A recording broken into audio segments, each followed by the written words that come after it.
Okay, whenever you guys are ready, you can go ahead and click on the links.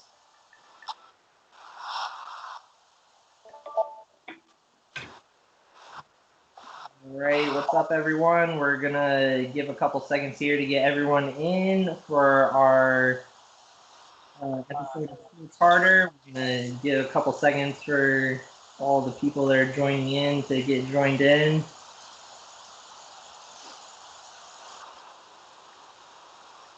The link work there for you, Paul.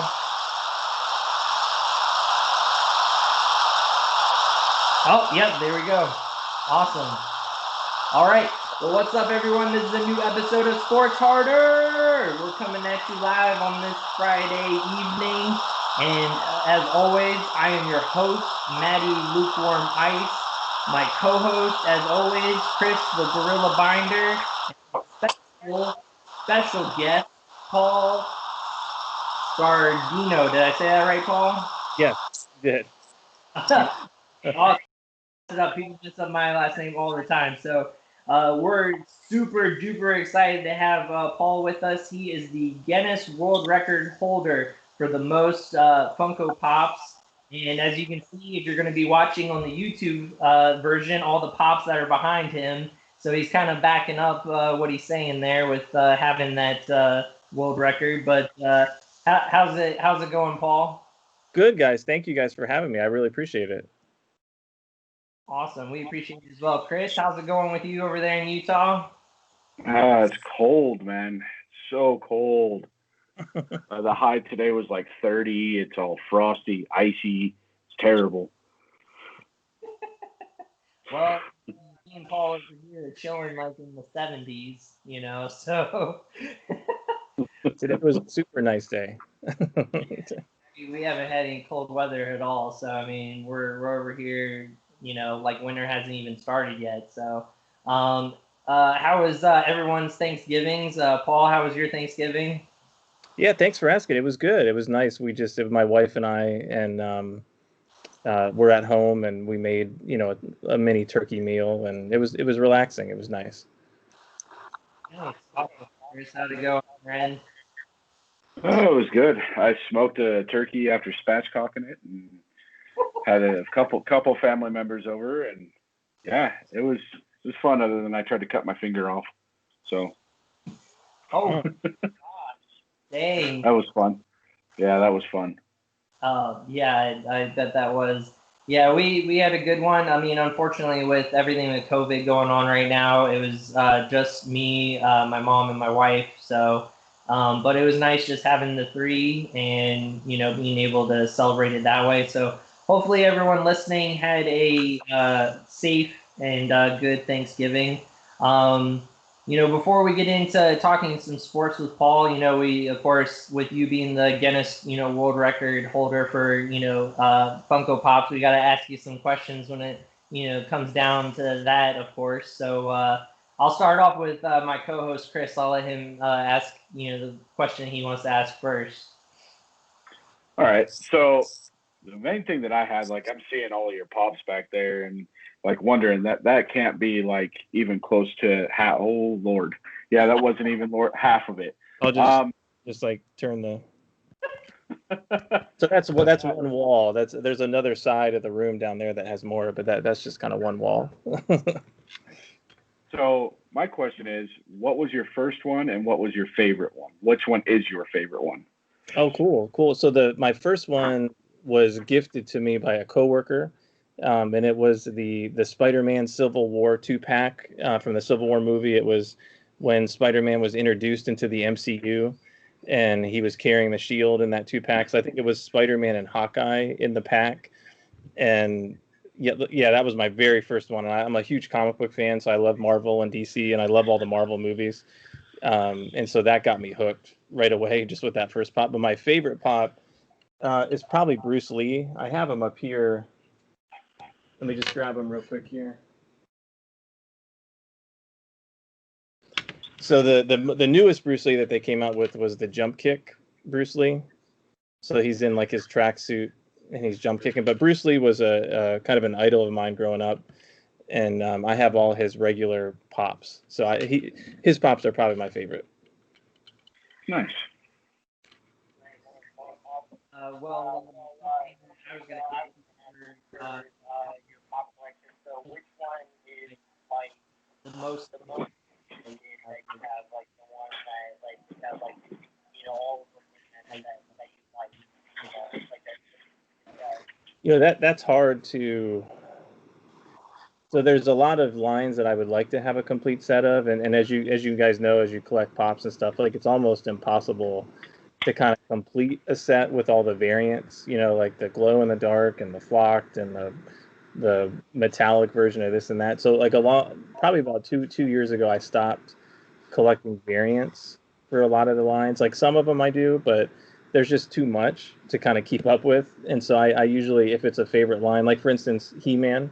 So like Masters of the Universe, I love He-Man, the cartoon, and I grew up in the 80s. And so I have pretty much all the He-Man pops except for some of those like variants, Yeah. And that's probably the closest I've come to completing like a large line like that. That's one of my favorites. But I don't do the glow in the dark, or I think they have one pop where He-Man, his boots are flocked, like they're furry, and I'm like, that's okay. I'll pass on that one. But okay, awesome. You have a next question officially you wanted to ask? I noticed a little Sesame Street ones there. Do you do the Muppets too? I do. Yeah, they do have Muppets. Yeah, they're that's my Jim Henson shelf that you're looking at. So I do have a complete. I take that back. I do have a complete set of Sesame Street, including all the flocked versions. So there's like furry versions of Snuffleupagus and Big Bird and Elmo, and so I do have all those. I do not have all the Muppets, but I do have a good majority of them, like Kermit, Miss Piggy, Animal. There's a couple of those I'm missing, but yeah, those are great. Those are probably one of my favorite lines too. Awesome. Well, of course, we can't have you on the show without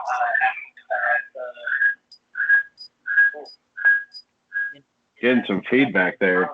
Asking about sports talk, and we talked about it right before we started. So if you can show us some of your favorite sports ones that you have, and we have some of ours that we're going to show you as well. Yeah, let me go grab them real quick. I've set them down over here.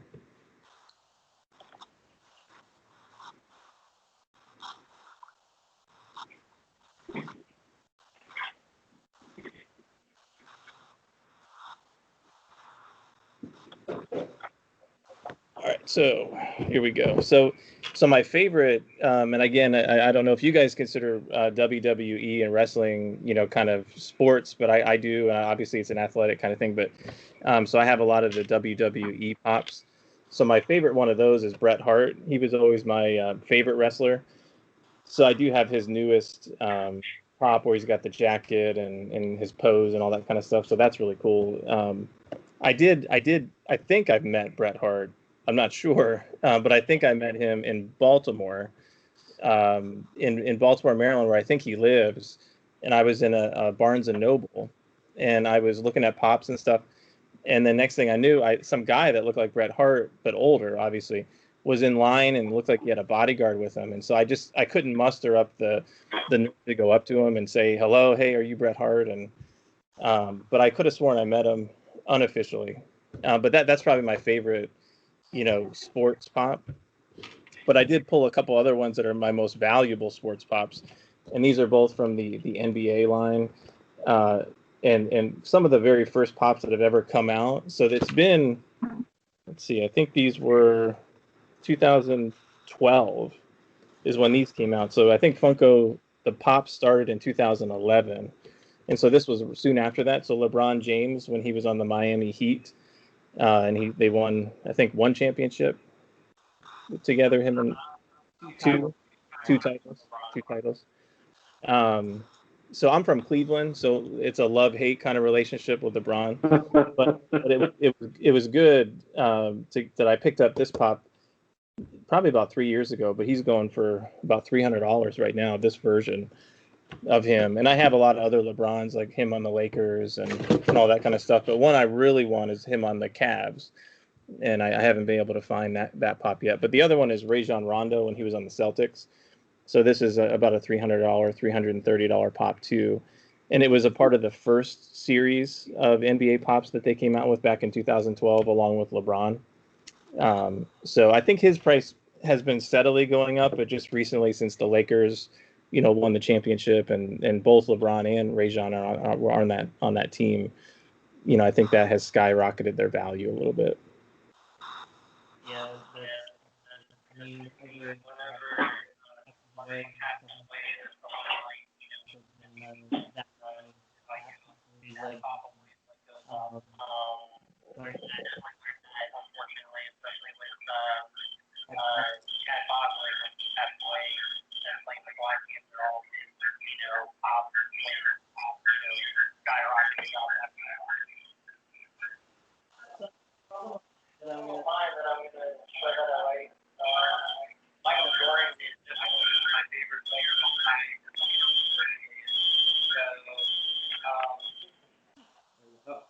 So I got this one. Oh, nice, the gold one.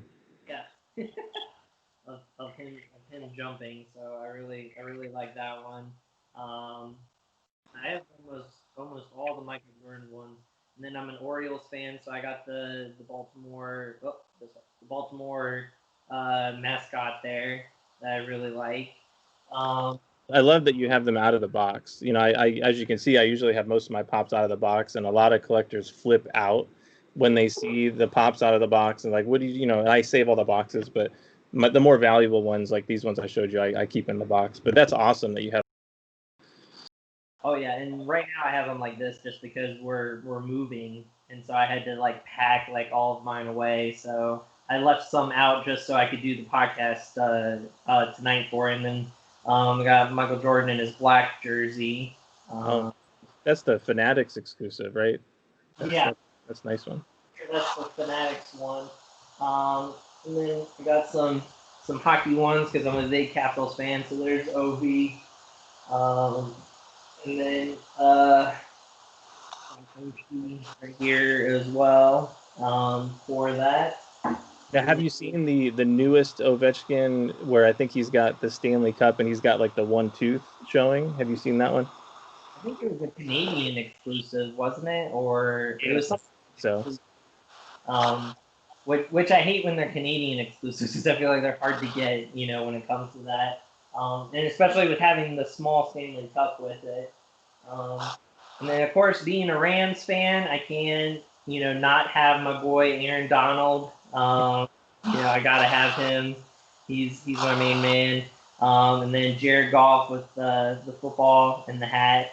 Got that as well. I got the Todd Gurley's, unfortunately, because he was a Ram. But now with him being traded, I'm not going to get rid of those pops. But yeah, I have a bunch of those as well because of that. But yeah, that's just a little bit of my sports ones. I have a lot more Michael Jordan ones. I have the 10-inch Michael Jordan. I got the big one. So I mostly, with the sports ones, just try to focus on, the teams I really like and actually support instead of, just getting, whatever players I can. So, Chris, I know you have a couple Raiders ones that you're going to show that you have. Yeah. It was just like the Derek Carr with the hat. Matt actually got me that for Christmas one year. Like, I've had that thing for a minute. And then the one that I won from him on a bet, we had it was a fantasy football bet, and I beat him, and he had to send me a pop. So, and then, of course, I love Marshawn Lynch. I loved him back when he was with Seattle, even though I hate the Seahawks, but had to get the Marshawn Lynch in the Raiders uniform. But yeah, those are really the only sports ones I have. I mostly collect like the Ninja Turtle ones and then all the Venomized ones. I have nearly all of them. So cool. The turtle ones those ones are hard to find the full set with all like the platinum ones and everything. They're, as you can tell, huge Turtles fan. So have it all tattooed up my arm. Awesome. But yeah, some of the pops are definitely difficult to find, but it's fun to. My very first one was Leonardo, so I fell in love with it there.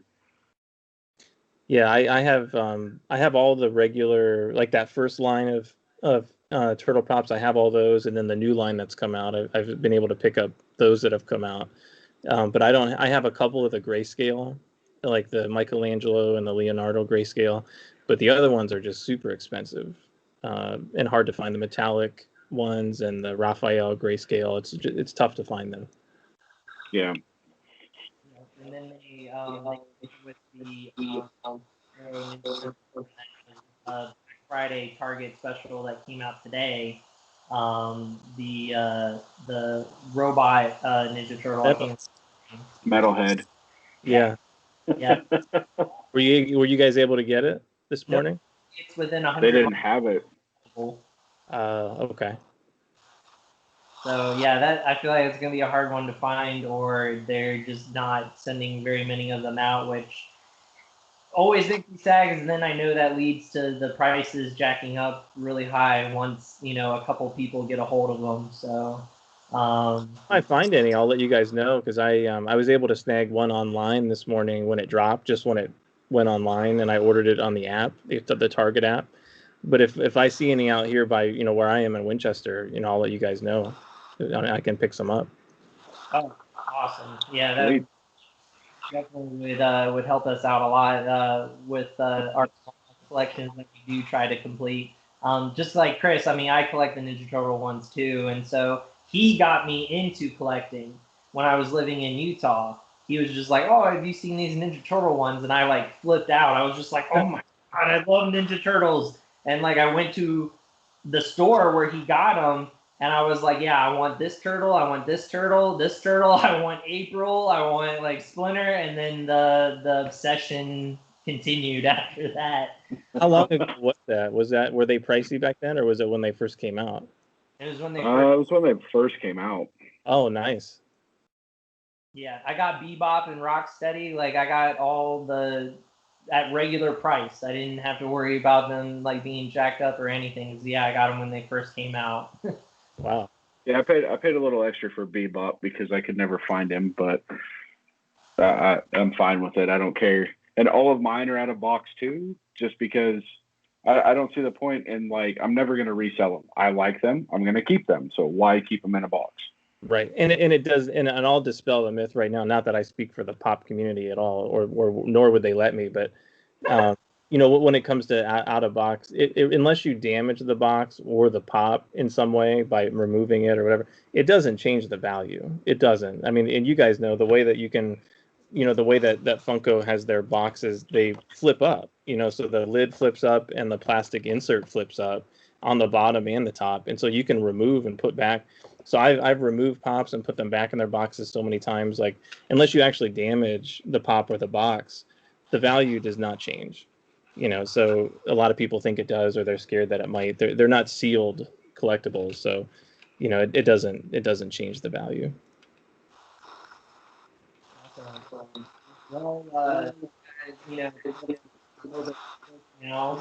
before we let you go. So, what sports do you follow? Which teams have you been following? Like, is there a certain NFL team that you follow with football kind of going on right now? Yeah, I'm a huge football fan. So probably my two main sports that I follow right now is football, more NFL than college. Although I'm an Ohio State fan, being from Ohio. But I'm a Browns fan. So I'm a Browns fan for sure. But I like watching all NFL games, really, because I play fantasy football. And so, okay. I definitely do. Oh, sorry. Go ahead. Oh, go ahead. Sorry. Oh, that's it. No, I just gonna say, yeah. I mean, fantasy kind of lend me into watching a lot of different, but I can watch any NFL game and be kind of be interested in, and then MMA. So I like watching UFC and stuff like that, and my wife does too. And I have all the UFC pops too. So they have pretty much all the different recent champions over the years. And the odd thing about it, and I have to look into this to see if this is right, but if they have a pop of character, they don't have the title anymore. So it's like they get the title, they make a pop of them, and then they lose the title. Like bad, basically. I guess. I guess. But those are the two main sports I follow, and then I've always liked baseball too. I'm a Cleveland Indians fan, so I'll follow the Indians, and I'm not as much of a basketball fan, but I'll follow the Cavs. Just Cleveland teams for the most part. Okay, cool. Well, with you talking about fantasy football, we might have to get you in our fantasy football league next year because we actually do a like WWE title belts, like that, like Wow. fantasy football belts, and it's like legit. We all chipped in and paid like a good amount of money to have it made.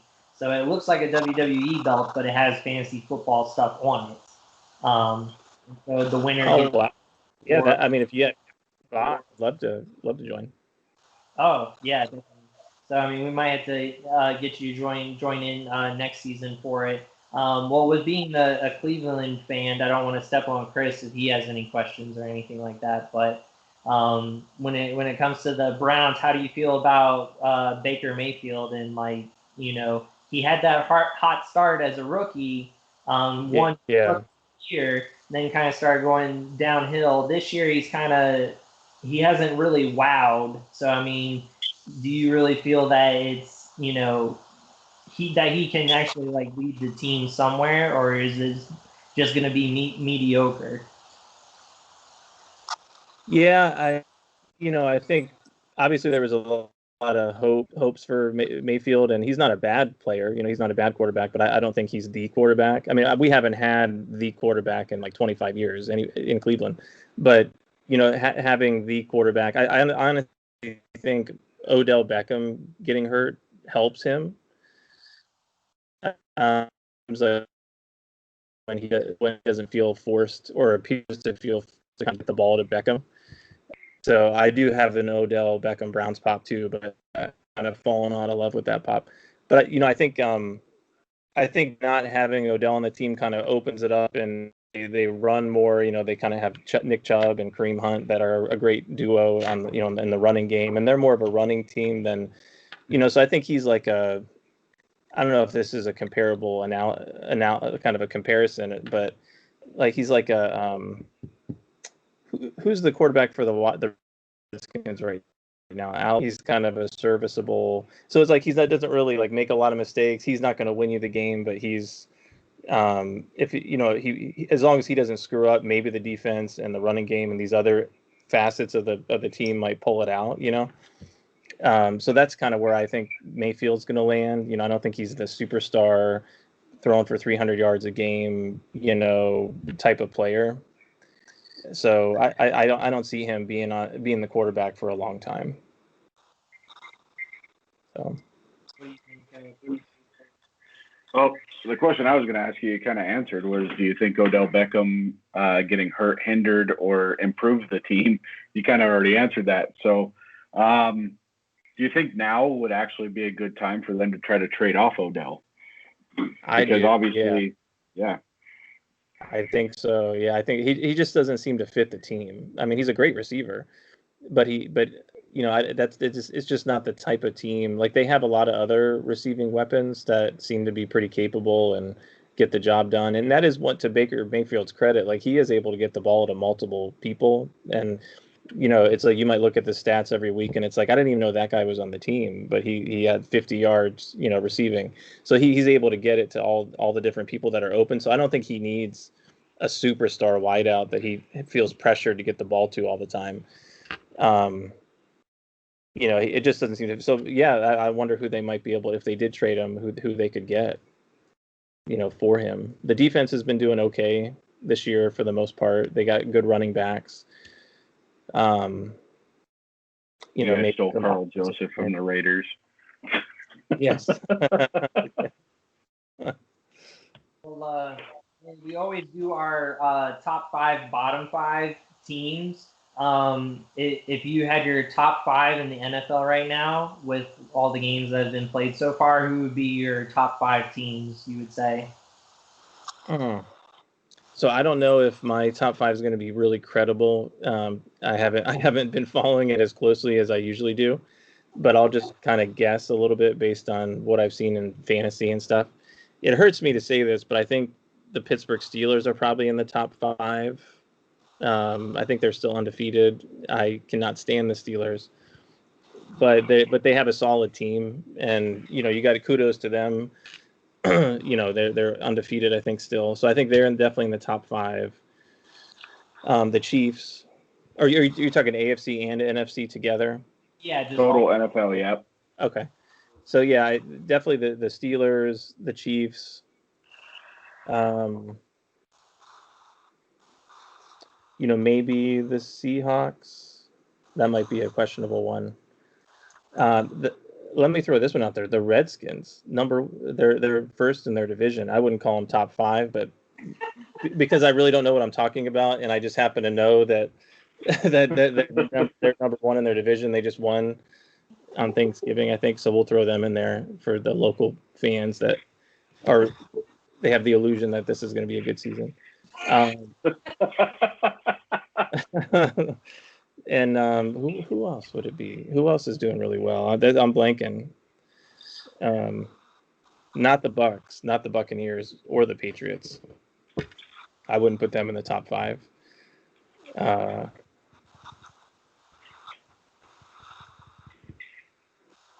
Yeah, I got nothing else.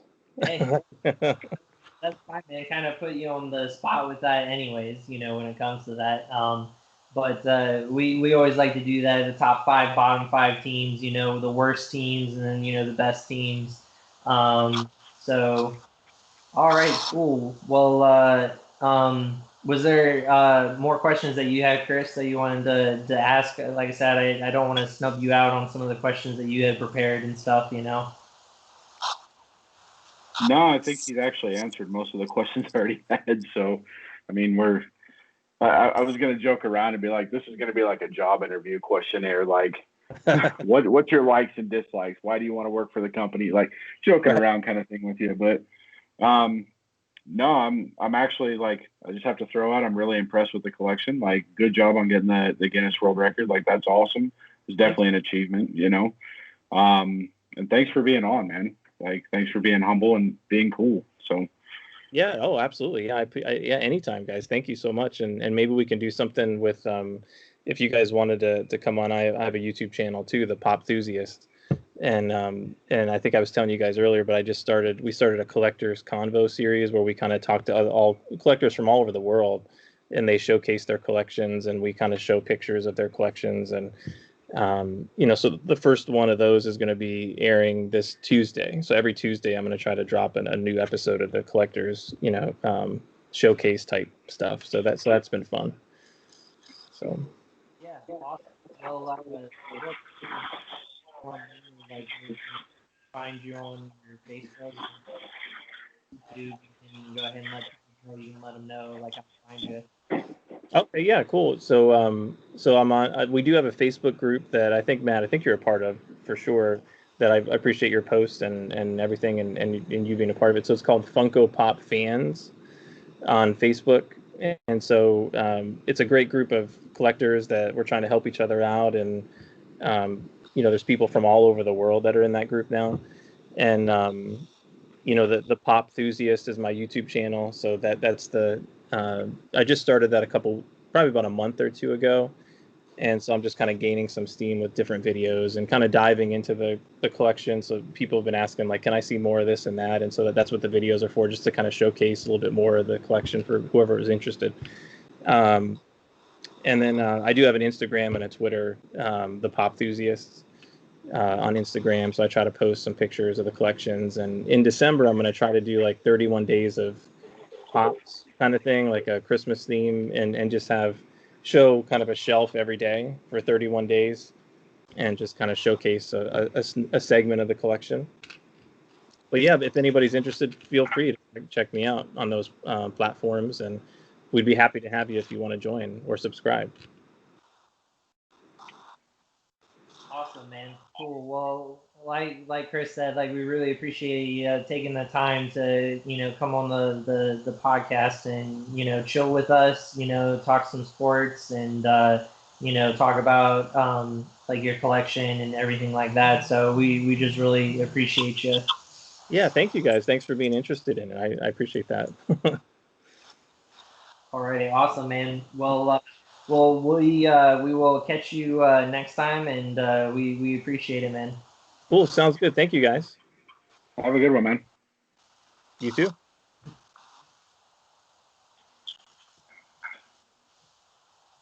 All right, awesome.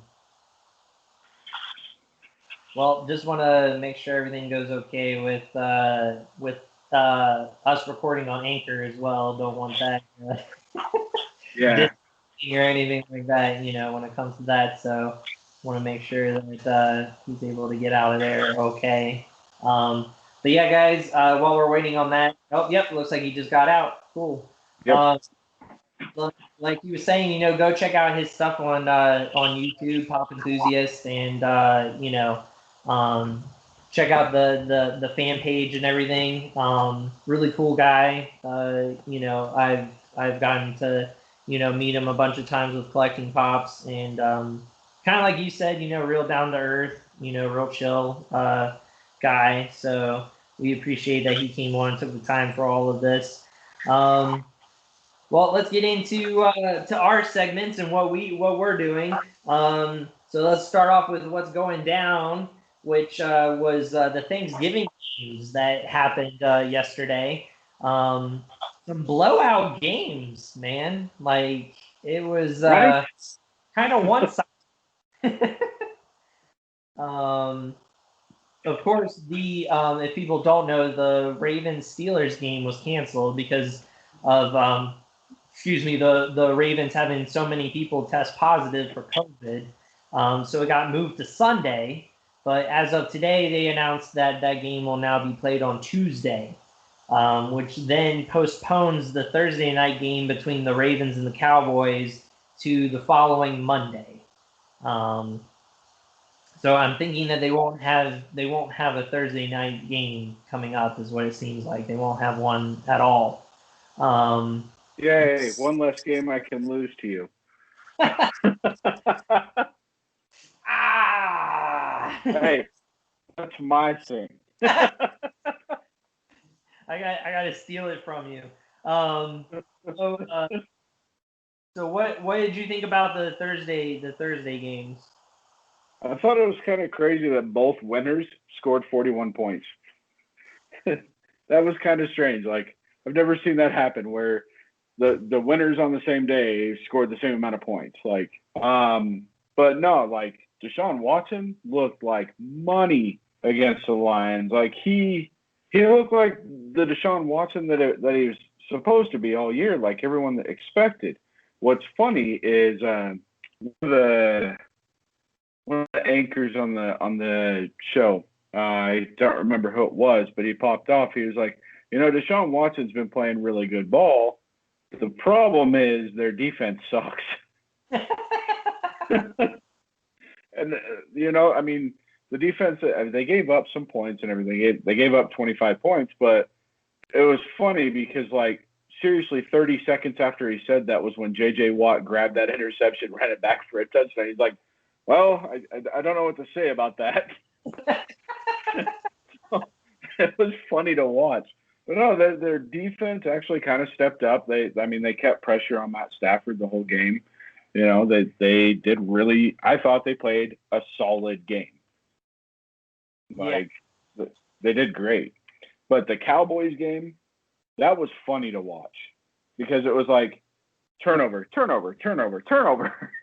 Like every time you turn around, there's another damn turnover. It was like, what was it? It was like dude fumbles. It was the Washington guy fumbles, I think. That was the Texans-Lions game. Oh, was it? Yeah. Yeah, it was. The Texans guy fumbled, then the Lions guy fumbled, then the Texans guy fumbled again. I'm like, what just happened? Like 3 plays, 3 fumbles. Yeah, that was nuts in that. I remember I was messaging you about that. That was crazy. The Washington game, what was crazy to me was that the Cowboys on 4th and 10 do a fake punt. And it wasn't even like a fake punt where you pass it. They hiked it to the punter. The punter hands it off to a guy that was like doing an end around, and then the Washington football team was not fooled by it at all, and they just bam tackled him, and that was when the game was close. It was only within like a score. I think the Cowboys at that point were down by 4 points. So why are you running a 4th and 10 fake punt when you're only down by 4 points? And the coaching management was terrible by the Cowboys, because 4th and inches, instead of just doing a QB sneak, they throw the ball on 4th and inches and they turn it over. So like the Cowboys coaching was just awful, and I can't see him keeping his job. I was Mike McCarthy. I can't see him keeping his job at the end of the season with making these type of decisions. Like, No way. Jerry Jones is not going to put up with it. Like we know how boisterous Jerry Jones can get. Neither one of us are Cowboys fans, and we can't deal with how loud and obnoxious that dude is. But yeah, Mike McCarthy, like Jeanette, actually, my wife showed me this meme today, and it was Mike McCarthy calling plays, and he had a Denny's menu up over his face. I was like, oh my God, that's perfect for the way that they played. Yeah, that is 110%. Yeah, that's a perfect example. Oh my goodness. Well, with talking about that, I don't think there's much news that has been going on other than the Ravens game being moved so many times and being postponed. Well, it's because they had like Lamar Jackson, J.K. Dobbins, Mark Ingram, Hollywood Brown, Calais Campbell, and there was one other guy, one of the linebackers, all tested, Patrick Queen, all tested positive. Like Lamar Jackson tested positive today. Yeah, I saw that. Yeah, that had happened. Yeah, so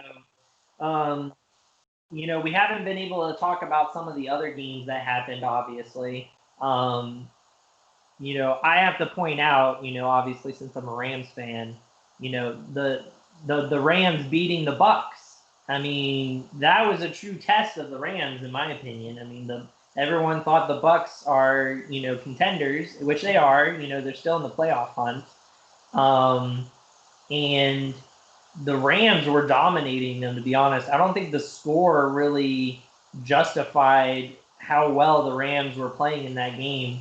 If Goff wouldn't have had, those 2 turnovers, I think the score would have been a lot more lopsided.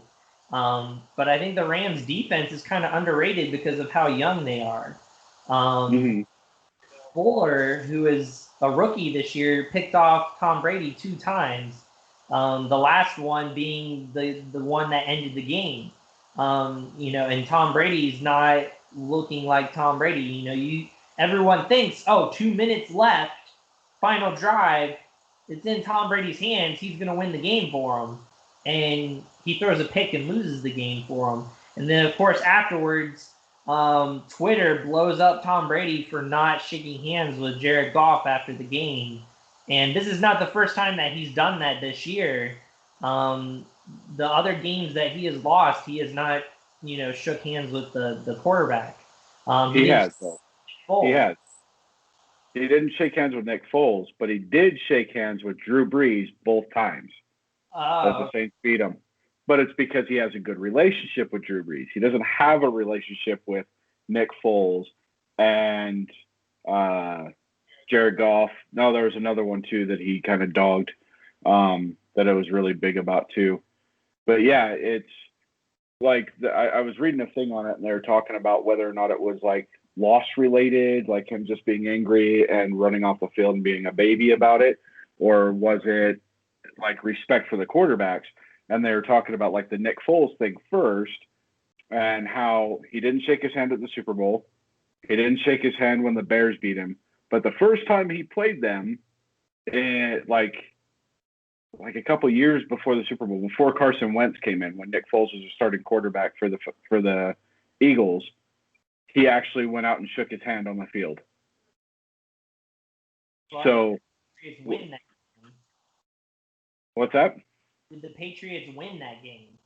Yeah, That that's what's funny. shook their hands because the Patriots. Right? Right? It's terrible. Like the dude he's a sore loser. Like it's starting to show how sore of a loser he really is. Like I've always thought he was. Like watching him when they're losing or he throws a pick or somebody doesn't run a route right, he's always on the sideline screaming and like throwing his helmet, throwing temper tantrum. But let's jump at Odell for swinging at a kicking net. Like Yeah. it's just it's why aren't we getting on Tom Brady? Oh yeah, because he's the greatest quarterback of all time. And did you see that stupid tuck rule? They haven't called the tuck rule since 2001, and they called it again. Like, what the hell is that? Tuck rule, really? Now we've both experienced the pain of Tom Brady's tuck rule. That's true. We both finally can feel the pain and agony, and that's why I said the score would have been a lot different because the defense for the Rams picked up the ball and ran it into the end zone. So I mean, we would have been ahead by a lot more if they wouldn't have called that an incomplete pass. And the whole thing with calling that an incomplete pass just like bugs the crap out of me that they make those kind of calls. But I'll let you talk about another game real quick before we move on to our picks. I'm gonna get something to drink real quick because I saw you drinking your drink and I was like, man, I need one now. Yeah, but you don't want my drink. Yeah, no, I don't want that, but I do. My lovely wife grabbed me a Dr. Pepper, so I'm good. Oh, is that the Diet Dr. Pepper cream soda? No, or is that just regular? Dr. Pepper. Oh, okay. Have you tried the cream soda one? I have. I thought I would like it because I like cream soda and I like Dr. Pepper, but I just don't like them together. I actually love it. Like I prefer that. But no, the other game that I want to talk about is Travis Kelce at the Kansas City Chiefs and the Raiders. Of course, I want to talk about my team. The Raiders looked like they were going to come back. They had a couple minutes to march down the field. Of course, they put the ball in Patrick Mahomes' hands with like just under 2 minutes left, and he's going to march down the field. Nobody covers Travis Kelce, 22-yard touchdown. The rest of the game, other than that pass, Patrick Mahomes was 0 for 4 on 20-yard passes until that pass, the 22-yard pass to Travis Kelce.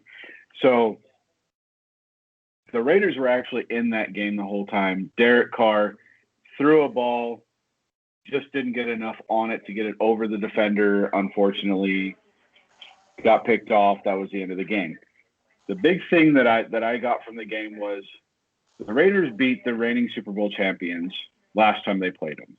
It was their only loss in 370 days. And then they were in the game against them this entire game.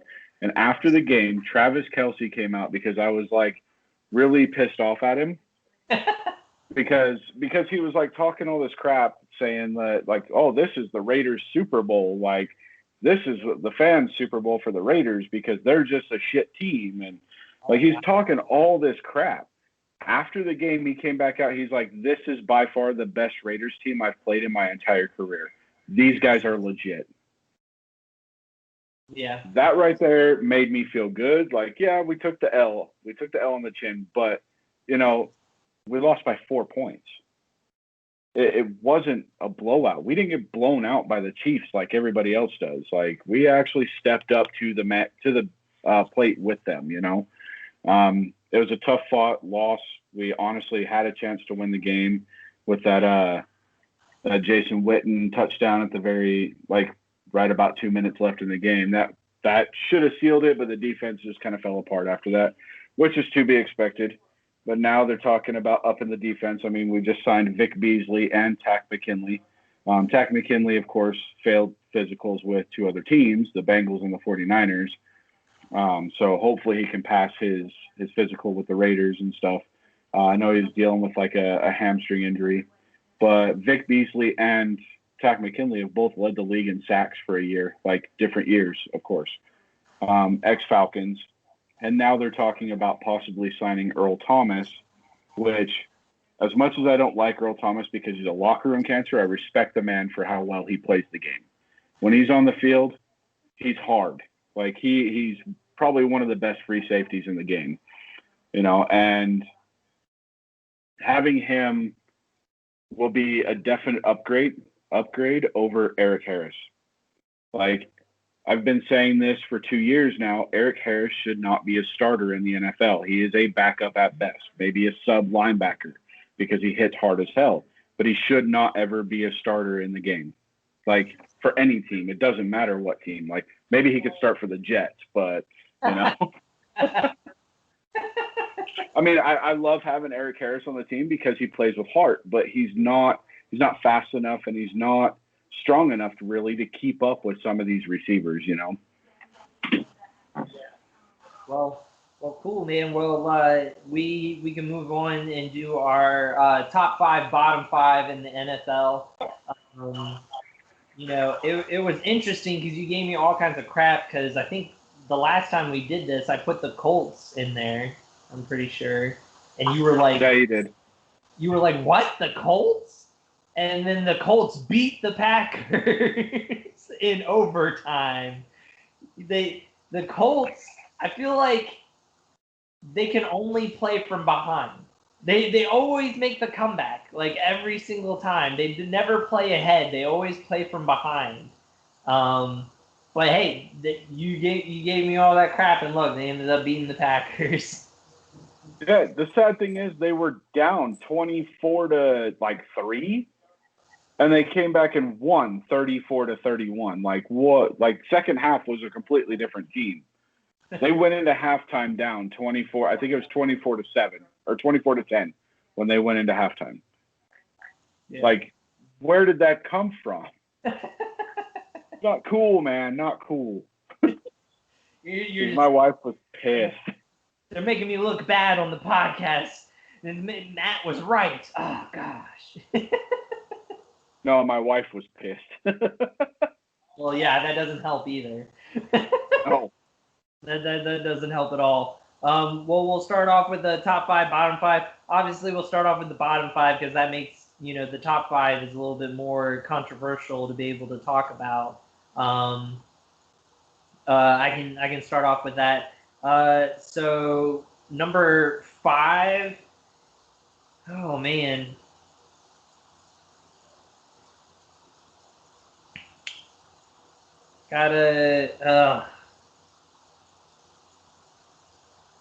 Number 5, I think I might go with Detroit just with how they've been playing. They keep on losing these big leads, and they always start off strong, and then somehow everything just falls apart. They looked god awful against the Texans, and that's bad to say because the Texans have not looked good this year. So yeah, I gotta go number 5. I'm gonna go with Detroit. Number 4, I'm gonna go with the Cowboys. Again, just god awful. I mean, Andy Dalton, when he threw that pick to Sweat, I was like, what the hell is going on? Like, hey, Montez Sweat got some hops though. Yeah. Like that dude jumped like out of the stadium to catch that. As soon as I saw that, I was just like, yeah, this game is over. Like, it's not, like, just call it done. And yes, the Cowboys just disappoint me so much. And then let's see, that was 4. So 3, I got to go with the Bengals. Unfortunately, Joe Burrow is out for the whole season, maybe even next season, with a torn ACL, MCL, like all kinds of stuff. I feel so bad for the guy because he's a number 1 overall pick. He looked good. Like, he looked good when he was playing. But some people debated, and maybe I guess we can talk about this after we get done with this segment, but a lot of people were like, did the Bengals do him an injustice by having him play with such an awful offensive line, such an awful team, that he got hit, so much, and he was taking so much punishment. But I mean, I guess we can talk about that maybe after the segment. Then number 2 is going to be the Jacksonville Jaguars. I mean, just record alone shows, that how badly they're doing. And then, of course, none other than the New York Jets as the worst team in the NFL. So, no surprises there. I doubt they're gonna win a game this season. So, alrighty, let's go with your bottom 5. Mine's gonna be a little bit different than yours, just a little. At number 5, I'm actually putting the Falcons. I thought that actually. I was kind of torn. I was like, do I want to put the Falcons or do I want to put the Lions? I think it's really a toss-up, but I think after this week when the Falcons are 3-8, that's going to kind of put them a little lower than the Lions, But, it's sad because they really do have one of the best teams on paper. I've said that all year. Like, they really do. Yeah. But they're just not showing it. They're making stupid choices, like stupid decisions. Matt Ryan is like all over the place. Like he'll have one quarter where he's freaking like perfect. 158.3 passer rating, like amazing, doesn't miss anything. He's on target. And then the next quarter, he can't throw within 5 yards of a receiver. Like it makes no sense. Like the dude, he should be one of the top 5 quarterbacks in the league, and he's not showing it at all. He was for a while. Like, I mean, look at his MVP season. He was money. Like what happened? 3 years removed? Like that doesn't make sense. Well, is it more because Kyle Shanahan was there and he was such an offensive genius, or was it more so, Matt Ryan? It could have been Kyle Shanahan, Yeah, because Dan O'Brien obviously didn't know how to coach him right.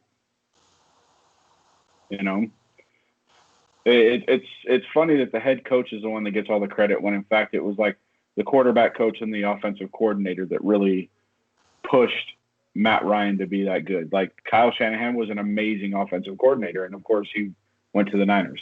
So yeah, it is what it is. But and then number 4, I'm actually going to put the Cowboys. So we're pretty level-headed on that one. Do they even getting Andy Dalton back? Like people are like, "Oh yeah, we're going to go on a win streak," and then you lose to Washington. Like, yeah, great win streak there, guys. I mean, they look great last week, and then they play Washington and get completely smoked.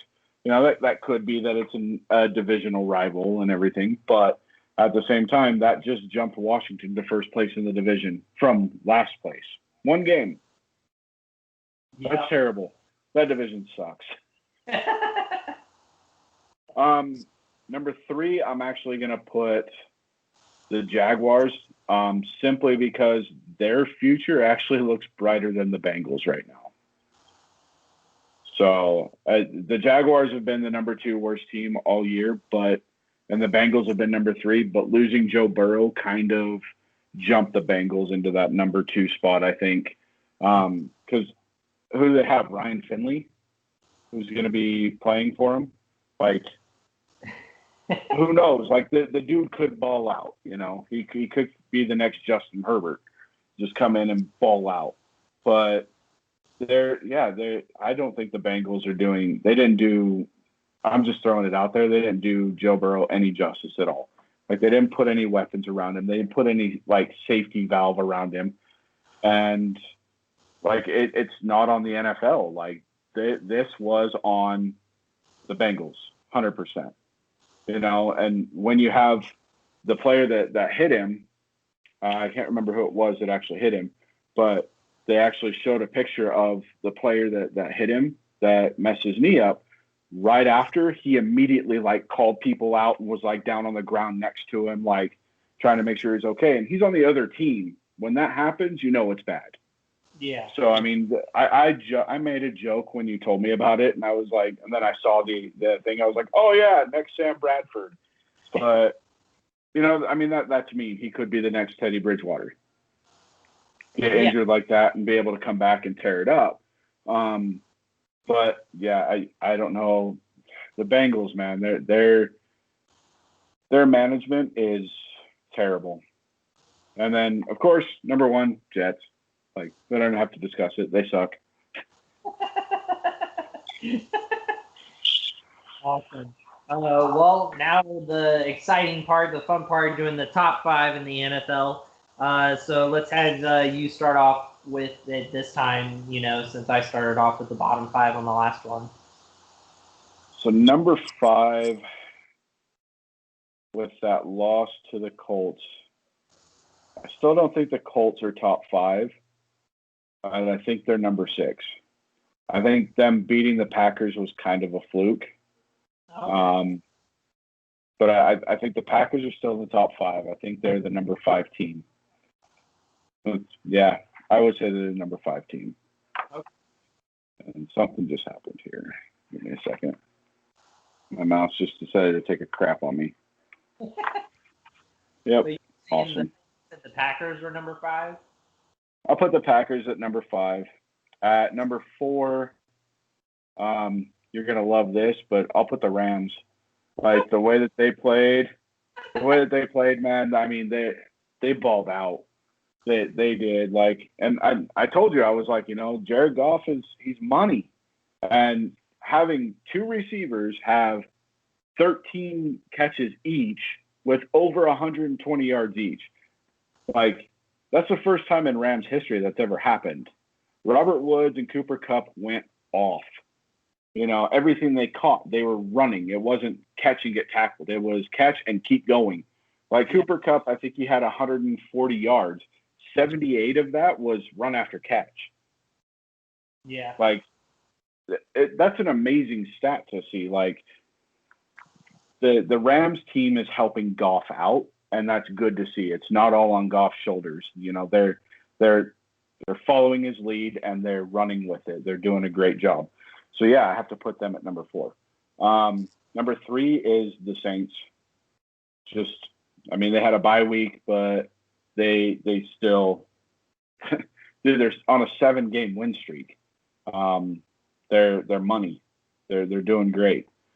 So number 2 is, I'm sticking with it, the Steelers. Until they prove something to me. Like, yeah, they're 10-0, but they have the easiest schedule in the entire NFL. Like, you look back at the schedule and you look ahead at the schedule, they literally have the easiest schedule in the NFL. Yeah. Like, of course they're going to be great. Number 1, puke in my mouth, the Chiefs. Because, like, they're just a juggernaut. Like, they have too many superstars on their team. Yeah. So it's kind of funny because on Madden, we both play Madden. The Chiefs. So in an online ranked game or anything, you're only allowed to have 3 superstar X factors in the game. You have to go into the Chiefs and pick which ones you're going to use because they have 10 of them on their team. It's terrible how stacked that team really is. Yeah. And they're in my division. I hate it. No, yeah, that is very true. Okay, awesome. Well, excuse me. Yeah, I like that list. Oh man, I feel like you're just gonna poo-poo on my list again. With what I wanna say and who I wanna put in there. But man, I really I like at number 5. I feel like it feels nice to finally be able to mention my team in the top 5. But that defense is just so underrated. It's been money this year, and everyone keeps on complaining that Aaron Donald's not getting very many sacks. But Aaron Donald basically came back and said, well, they're not calling all the holding calls that are being held, and the refs have cut down on holding calls. They don't happen as much this year. So I wouldn't be surprised if Aaron Donald is getting held, I guess, held a lot. He's that much of a juggernaut, on that defensive line that I would not be surprised with that. But these rookie safeties and free agents that they picked up are all stepping up. It's not all on Jalen Ramsey.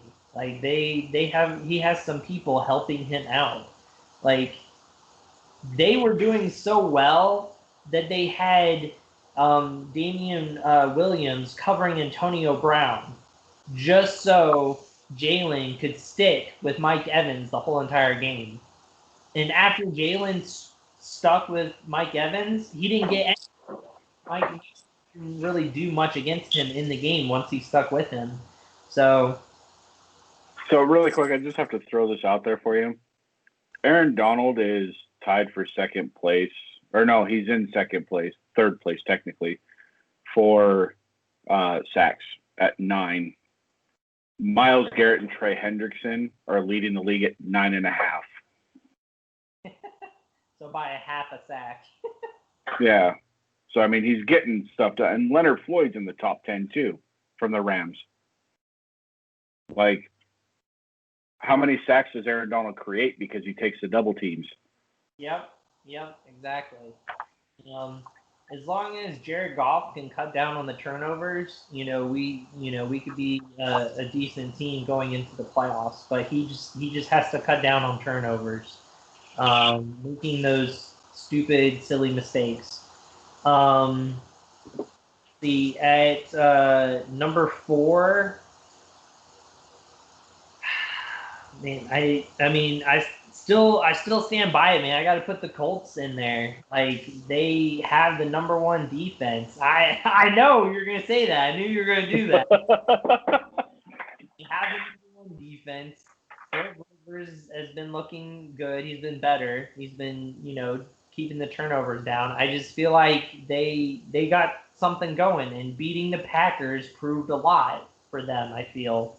So, until they really drop the ball and really get blown out or maybe lose to a bad team, I gotta keep them in the top 5 with how they've been playing, especially with that defense. I'm gonna say one thing to help back you up a little bit. That is the only team left on the Raiders schedule that actually scares me. Okay. So, yeah. That's a key matchup right there. That could determine playoffs for both the Colts and the Raiders, Mm-hmm. So that's a high-stakes matchup. The number 3 team, I'm going to agree with you, is the Saints. They put in, what's his name? Hill. Taysom Hill. They put in Taysom Hill, and the coach actually retweeted one of the tweets that one of the defenders from the other team had tweeted out, saying that they were going to sack Taysom Hill, the Saints are dumb for putting him in at quarterback. And the Saints coach actually retweeted it after they won. So, I mean, he was basically saying, well, we don't care, we won, and they have a new game scheme around him, and it seems like it's going to work. So, putting in a new quarterback, they're still just as dangerous. And then the top 2, I'm going to agree with you. Got to put the Steelers at 2 and the Chiefs at 1. It's just the way that it is. The Chiefs are just that dominant. And the same excuse for the order of putting that in is if the Steelers played the Chiefs would win. So they have to be 2 because of that. So Chiefs number 1, and then the Steelers at number 2 for that. Alrighty. Well, anything you want to add in there before we move into our picks? No, I will say it's nice seeing Tom Brady not on the top of his division. Thank you, Rams.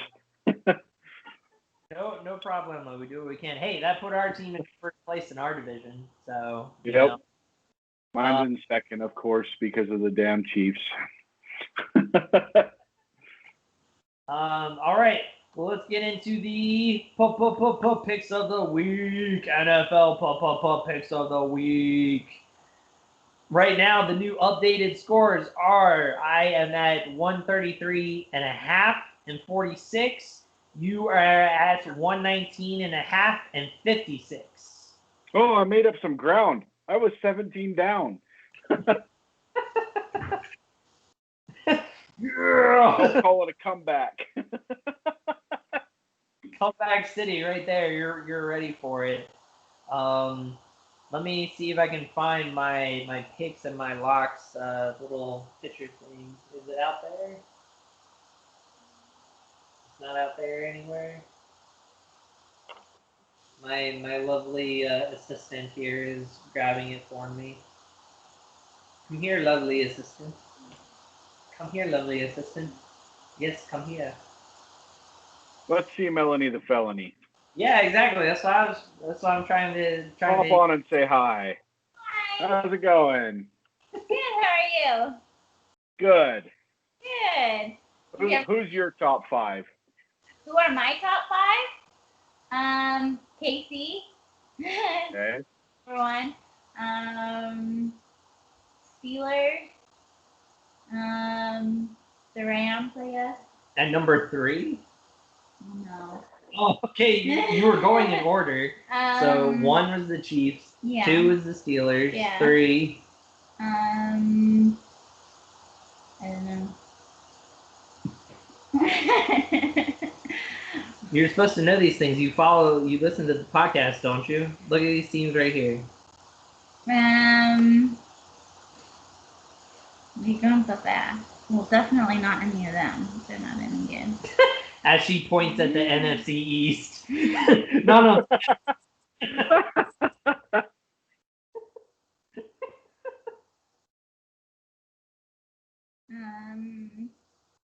don't know. Maybe the Seahawks. The Seahawks. I don't know. They're 7 and the Bills, maybe.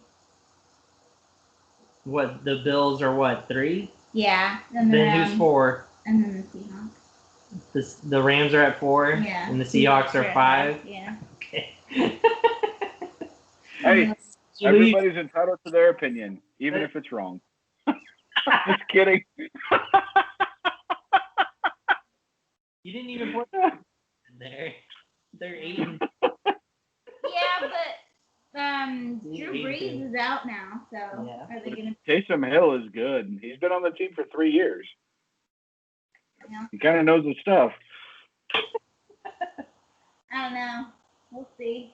Well, we're today was our wedding anniversary, our 1-year wedding anniversary. So just throw that out there to everyone since she came into the picture here. Happy anniversary, guys. Thank you. And then she makes her exit. She's like, I'm done with this. Chris made me mad. Oh, geez. All right. Well, let's get into the first picks. So the first matchup is the 4-6 49ers versus the 7-3 Los Angeles Rams. All right. Your team, you go first. What's up? Your team, you go first. Oh, okay. Well, after putting my team in the top 5, I got to go with them. I got to go with the Rams. The 49ers are too depleted. I think it'd be a lot harder of a matchup if Jimmy G was in there, if Kittle was in there.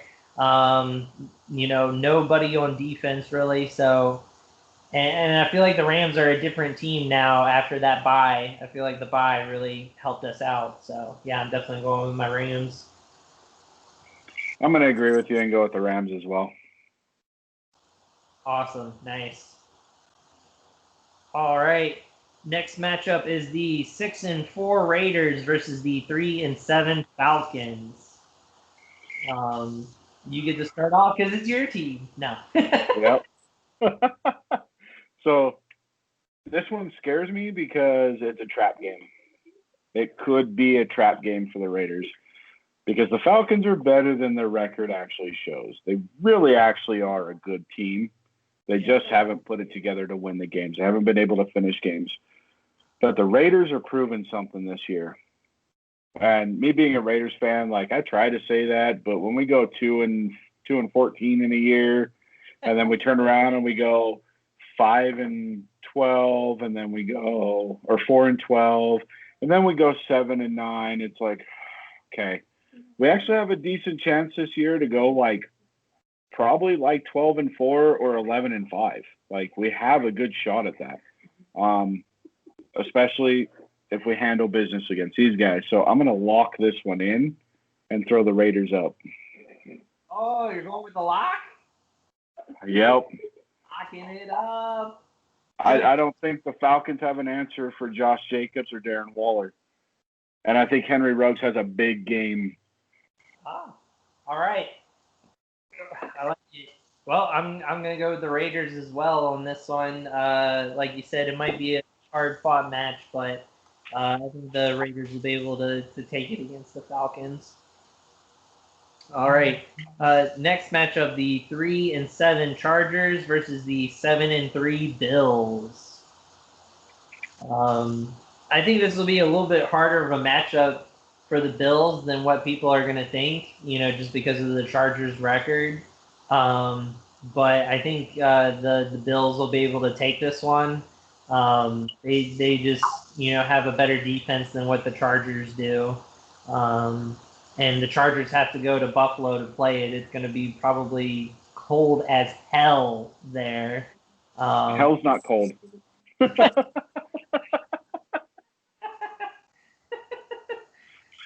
Well, Buffalo is, so right.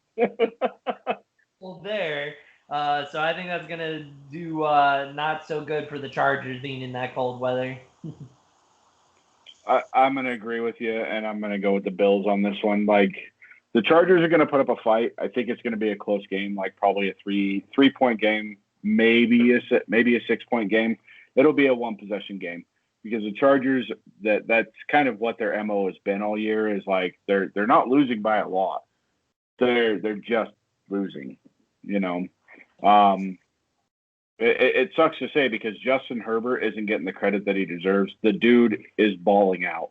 Like he came in to replace Tyrod Taylor and has just proven that he was NFL ready. Like nobody really thought he was NFL ready, but he really is. But yeah, Josh Allen, I think he's a top 5 quarterback in the NFL. I think that's something we actually discussed was he's a top 5 quarterback in the NFL. So I have to go with Josh Allen and the Buffalo Bills. Yep. Next matchup is the 3-7 Giants versus the 2-7-1 Bengals. Oh God! You get to go with this one. Really?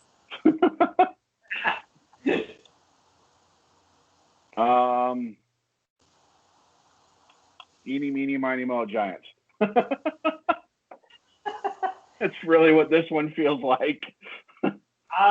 I mean, to be honest, I think I'm picking the Giants, and I think the Giants are going to win the division. To be honest, I still think they have a good opportunity to do it. If they win this game, they'll be in first place. And no Joe Burrow. The Bengals have just dropped out of contention of winning. Almost anything now. So yeah, gotta go with the Giants. Their defense is a lot better. Next matchup, which could determine the division, 7-3 Titans versus the 7-3 Colts. Really quick, I just want to ask something. Do you think the Bengals could tank for Trevor?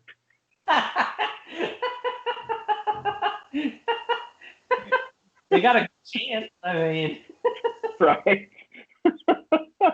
My goodness. All right, so yeah, 7-3 Titans, 7-3 Colts. I get to start off with this one. By the process of the team that I put in the top, I have to go with the Colts. I can't really back up what I'm saying if I don't pick them to win. But I think it's going to be a very tough matchup as always because either one of these teams could win their division. So, but I'm going to go with the Colts solely just because I put them in the top 5. So. And I'm actually going to go with the Titans on this one because I think Derrick Henry is going to prove that their number 1 defense is bull crap. Derrick Henry is going to run all over them. So, yep, Titans. Alrighty. By the way, speaking of Derrick Henry, really quick, Derrick Henry and Dalvin Cook are 10 yards apart for first place. Derrick Henry leads the league in rushing yards with 1,079 yards, and Dalvin Cook is at 1,069 yards. The third place guy is, I can't remember what team he plays for, but Jacobs is 4th place. The third place guy is at like 674 yards. So like 400 yards behind those two. That's stupid. I mean, that just shows this year the top 2 people right there. I wouldn't be surprised if maybe Kamara was the one who was in 3rd. No, Kamara is like 6th, I think. I'm pulling it up right now. You're like, I must know. I need to know. Yeah. So we've got Derrick Henry 1079, Dalvin Cook 1069. It's James Robinson from Jacksonville. He's actually at 762. Oh wow, okay. Josh Jacobs 755, Ronald Jones 754. And then where is Alvin Kamara is actually 18th at 531. Oh wow. Todd Gurley's ahead of him. Kyler Murray's ahead of him. Kyler Murray is 12th. How in the world is Zeke Elliott 6th? He has played like garbage. How is he 6th? He's got 700 yards. That makes no sense. Sorry, back on track. Oh, yeah, what were we talking about? How the Titans are going to beat the Colts. Yeah. So next matchup is the 4-7 Panthers versus the 4-6 Vikings. I get to pick this one first? I believe so. So Teddy Bridgewater's back. He's actually confirmed to be playing this game. But Dalvin Cook is money. And the Panthers don't have even a top 10 defense. So, yeah, I'm going to go with the Vikings on this one. Alrighty. Yeah, I think I'm going to go with the Vikings as well. I know Adam Thielen isn't playing. He's out. But I feel like Cousins will get the rookie Jefferson a lot more involved because of that. And I feel like Jefferson will have a big game against the Panthers. Next matchup is the 6-4 Cardinals versus the 4-6 Patriots. I get to start on this one. So, yeah, I think I'm gonna throw up my lock on this one, and I'm gonna put it in for the Cardinals. Yeah, the Patriots, not the Cardinals. Gonna lock in that win against the Patriots. I think Patriots are gonna miss the playoffs this year, to be honest. Cardinals are a way better team on paper, so they just need to prove it. I'm gonna go with you and go with the Cardinals on this one. Patriots they're not gonna get it done. All right. The next matchup is the 6-4 Dolphins versus the 0-10 Jets. Who are you going with, Chris? You want to laugh at me? this is going to be my upset pick. I think the Jets get their first win against the Dolphins. Oh my gosh! Oh, what is wrong with you? Oh, what if I get it right? It's going to be their only win of the year. But yeah, I think they're going to get their win against the Dolphins. I think it's going to be like a 1-point game, but it's a division game. Division games are always tough. So yeah, I think the Jets actually get this one done. And I'm laughing when I'm saying this because I'm probably really stupid for saying it. Oh my but God. I don't think they're going to go 0-16 like the Browns and Lions have. Oh, all right. Well, I'm sorry. I'm picking the Dolphins. Definitely going with the Dolphins. Really? Do you want to know why I picked that, honestly? Why? None of the other games, there's no other game that there's a valid upset pick.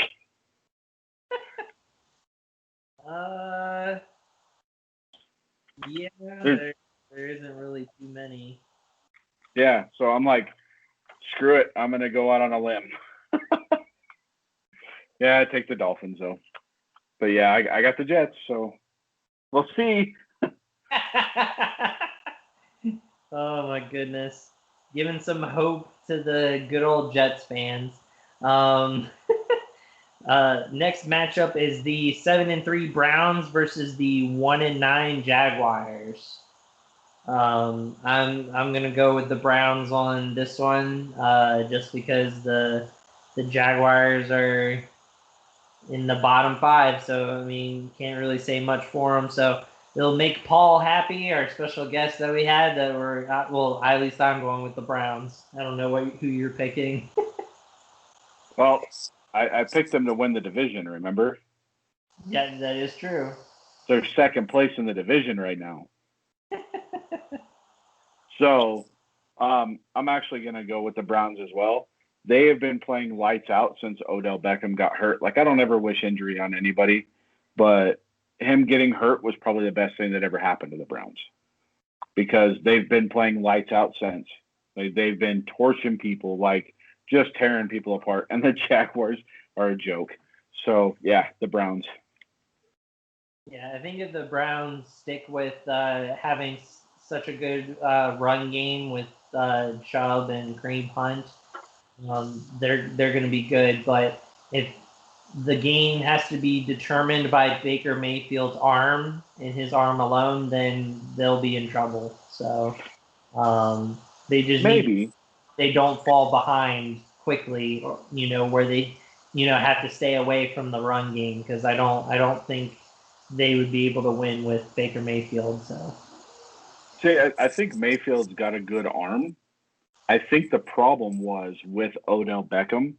He felt that he needed to get Odell the ball. So he was always forcing passes to Odell. With Jarvis Landry, with Austin Hooper, with David Njoku, he doesn't feel like he has to get them the ball. It's you get open, you're getting the ball. Where with Odell, it's get me the ball. I think that's kind of loosened him up a little bit, not having that pressure on him to get the ball to Odell. Yeah, that is true. The next matchup is the 8-2 Saints versus the 4-6 Broncos. Who picks first? Oh, me. Yeah. Good. Should have kind of guessed that go with the Saints because you never picked the Broncos. So. Yeah, so I have to say it for the podcast for the people that are listening. I'm never picking the Broncos. I picked them once this year. That was a mistake because I wasn't paying attention.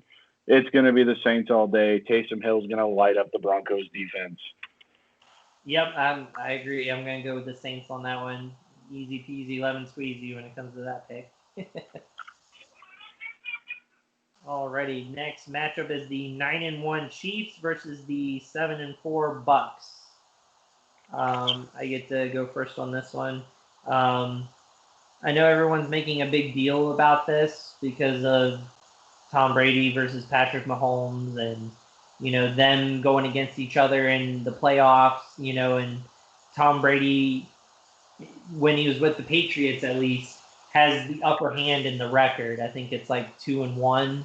So Tom Brady's won 2 games over Patrick Mahomes.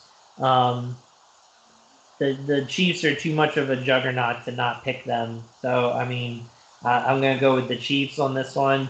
I don't think people should be making as big of a deal about this game as they are. I feel like they're trying to hype it up so much of like almost like changing the guard. Patrick Mahomes is going to be the new Tom Brady type of thing, and Tom Brady doesn't want to pass the torch, and so he's gonna beat the young buck. But I feel like the torch has already been passed to Patrick Mahomes. So yeah, I'm going with the Chiefs. I hate doing this, but yeah. I mean, you're right. It's got to be the Chiefs. Like, they're gonna tear apart the Bucks. Like, Patrick Mahomes, I think it was last week they actually said he is the youngest and fastest person to ever throw 100 touchdown passes. He's already hit 100 touchdown passes. This is his 3rd year. Yeah. Like, well, technically it's his 4th year. His first year he kind of sat behind Alex Smith until they traded Alex Smith, and then he started like the last couple games. So his rookie year he didn't really play. But his 2nd year, MVP. His 3rd year, Super Bowl MVP. Like, and he's at 100 touchdown passes, and it's not even through the 4th year yet. Like, that's insane. So, yeah, I have to go with the Chiefs and Mahomes as much as that it leaves a sour taste in my mouth. I have to. Yeah, I mean, I have a feeling because right now they've been showing the Drew Brees and Tom Brady going back and forth for the most touchdown passes in NFL history. I really feel like in the future Patrick Mahomes will break that record, to be honest. Like, he's going to break yards. He's going to break touchdown passes. Yeah. He's going to break them all. Yeah. So, I mean, his name will be at the top of the list for all, over Drew Brees, over Tom Brady. Like, yeah, he'll be over all of them. So that's how good of a quarterback he is, unfortunately. Unless you're a Chiefs fan, then you're, over the moon. But the next matchup is the 5-5 Bears versus the 7-3 Packers. I'm not sure if Foles is playing. Is he out? Is he injured? I haven't looked. Trubisky is actually playing. Oh, it says Jeanette actually just told me Trubisky's going to be playing. Oh, Trubisky is playing? Yeah. I mean, who is it? It's your go. Your go, right? Yeah, it's my go. And I have a feeling that you're going to piss my wife off by picking this as your upset. But I'm going to go with the Packers on this. If I bet on the Bears, my wife won't even look at me straight for the next year. So so yeah, Packers. Yeah, I mean, you have a household to worry about, so you gotta be careful there. No, I'm not gonna throw that as my upset. I'm just gonna go with the Packers. Going with them, and I think they'll get it done. I don't think the Bears really have anything that they can do against them. So, especially with Trubisky playing, that's not gonna help. All right, the Monday night matchup, the 7-3 Seahawks versus the 3-6-1 Eagles. Another bird matchup. What's up? Another bird matchup. Yeah, another bird matchup. That is true. Kind of torn on this game.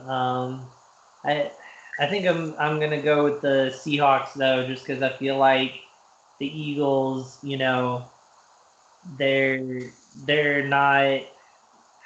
a crappy division, and they can't really do much to be able to, match up against the Seahawks. I mean, the Seahawks defense is terrible, but I think Russell Wilson is going to throw all over the Eagles. So yeah, I'm going to go with the Seahawks. This is the last game, and you didn't pick an upset. No, the last game is the Tuesday game. Oh, we already picked that. We picked that on Thursday. Yeah, we picked that a while ago, but it got rescheduled. So. Oh, okay. So we're changing our pick on it then. Okay, yeah, I'm going with the Seahawks on this one too. Like the Eagles are just garbage, and they're part of the NFC East team. They just suck. So I thought we weren't picking this game. So yeah, there you go. Yep, the Tuesday game will be the 6-4 Ravens versus the 10-0 Steelers. Let's see. Wait, I picked first. I'm trying to think here. Originally, we both picked the Ravens. Yeah. I just wanted to make sure with rescheduling the games that we won't miss any games by like the Friday coming up. So the Friday coming up, I don't think we'll miss any games because this Tuesday will be the last game, and then Friday we'll have our picks again. Yep. So I think we'll be okay with that. I wanted to just redo the picks. I know we both picked the Ravens, but I wanted to just put my Ravens as my upset pick just because it was like the one that I think out of all of them can be an upset pick. So I'm not changing my pick. I'm still picking the Ravens, but I just wanted to lock them in as an upset. I originally said that the Ravens were going to issue the Steelers their first loss of the season. The problem is half of their team can't practice. So that's going to hurt them. They can't get into practice. They can't get into do workouts. They can't do anything. They have to come back with negative tests before they can even play. So there's no guarantee that those guys, that Lamar Jackson and Mark Ingram and J.K. Dobbins and Calais Campbell and Hollywood Brown are even going to be able to play. They might not even be able to play. So because of that, I have to pick the Steelers.